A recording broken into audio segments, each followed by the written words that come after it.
அஸ்ஸலாமு அலைக்கும்.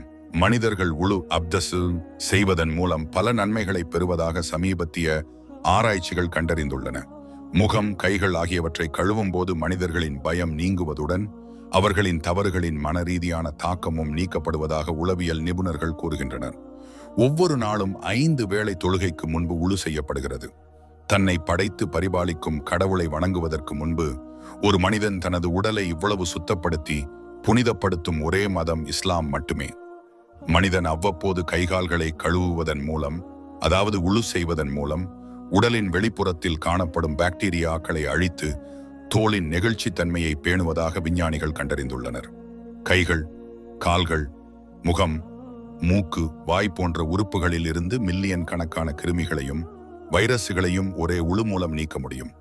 வாயில் தண்ணீர் விட்டு கழுவுவதன் மூலம் பல், சொத்தை, ஈறு தொடர்பான நோய்கள் ஆகியவற்றிலிருந்து பாதுகாப்பு கிடைக்கும் என்று புதிய ஆய்வுகள் தெரிவிக்கின்றன. மூக்கில் தண்ணீர் செலுத்தி சீறுவதன் மூலம் மூக்கின் உள்ளே இருக்கும் பாக்டீரியாக்கள் வெளியேற்றப்படுகின்றன.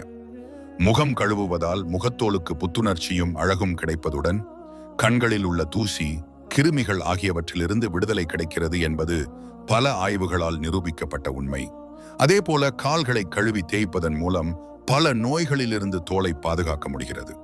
முகம் மற்றும் கைகளை கழுவுவது தோலில் உள்ள இரத்த நாளங்களை தூண்டி விசுவாசியின் மனநிலையை நன்மையாக பாதிக்கிறது.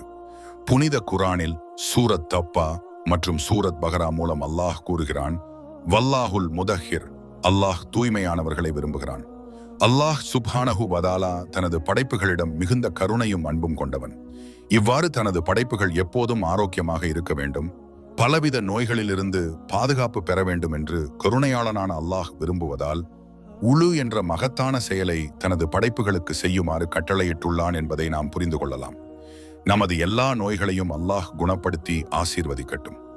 அல்லாஹ் நம்மனைவருக்கும் நீண்ட ஆயுளையும் ஆரோக்கியத்தையும் நலத்தையும் வழங்கி ஆசீர்வதிக்கட்டும்.